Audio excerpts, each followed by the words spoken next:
इतिहास को फिर से बदलने की कोशिश हो रही है, लेकिन इतिहास बदला नहीं, बनाया जाता है।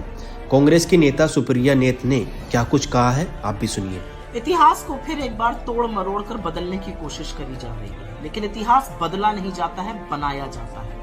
और हमारे देश के महापुरुषों ने और वीरांगनाओं ने इतिहास बनाने में इतनी लंबी लकीर खींच दी है कि कोई भी भाजपाई और संगी उसके आस पास नहीं फटक सकता है।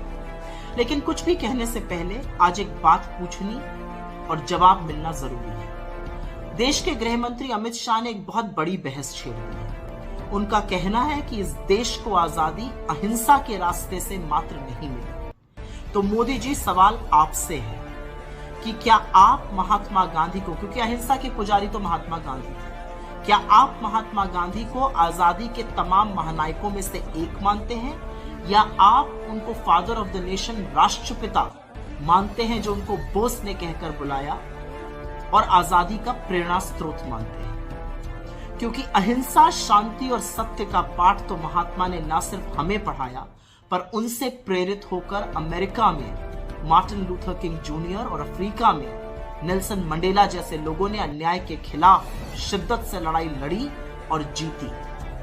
महात्मा गांधी इस देश की सबसे बड़ी पहचान है, मैंने पहले भी कहा है। आप गांधी को यहां पर जरूर कुछ कह दीजिए, लेकिन अंततोगत्वा आपको शीश तो गांधी के आगे ही झुकाना पड़ता है, क्योंकि वैधता तो आपको तभी मिलती है। तो जब आप लाल किले के साउंड एंड लाइट शो में गांधी को एक लाइन में सीमित कर देते हैं या नेहरू को विलुप्त कर देते हैं, तो इससे ना नेहरू छोटे होते हैं, ना गांधी का कद खत्म होता है। इससे आपकी छोटी और तुच्छ सोच का और छोटे मन का पता जरूर चलता है।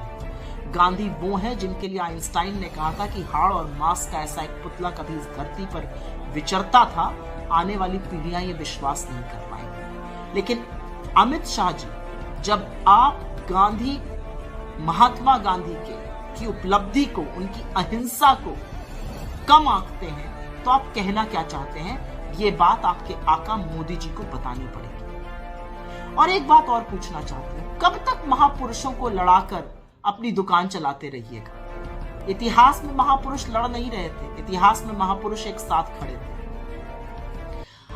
नेहरू जी, जिन्होंने दशकों पहले वकालत छोड़ दी थी, उन्होंने फिर से वकील का चोंगा पहना था, क्योंकि वो आजाद हिंद फौज के वकील बने थे और 1945 में उसी लाल किले के अंदर जाकर तारीखों पे जिरह करी थी, बहस करी थी और उनके पुनर्वास के लिए भी सतत कार्यरत रहे थे। वही नेहरू जिनके बारे में सुभाष चंद्र बोस जी की बेटी का कहना है कि उनको और उनकी मां को वो गुप्त रूप से आर्थिक सहायता करते रहे।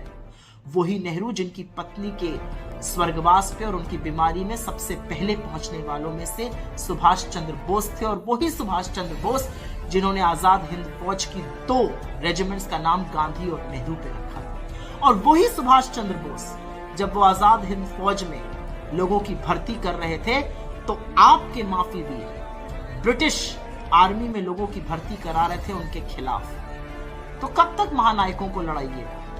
असलियत यह है कि इस देश की आजादी में गांधी का योगदान है, नेहरू का योगदान है, पटेल का योगदान है, भगत सिंह का योगदान है, चंद्रशेखर आजाद का योगदान है, अशफाक उल्लाह खां का योगदान है, राजगुरु का योगदान है, रामप्रसाद बिस्मिल का योगदान है। और किसी के भी योगदान को आप कम नहीं आंक सकते हैं, लेकिन गांधी के ऊपर प्रश्न चिन्ह लगाना इस देश के लिए ही नहीं, सत्य और अहिंसा के हर पुजारी के ऊपर एक आक्षेप है और जवाब तो आपको देना पड़ेगा। छोटे मन से राजनीति नहीं होती और इतिहास बदला नहीं, बनाया जाता है, और वो बनता सीमेंट की इमारतों से नहीं, बुलंद इरादों से है। काश ये बात आपको समझ में आती है।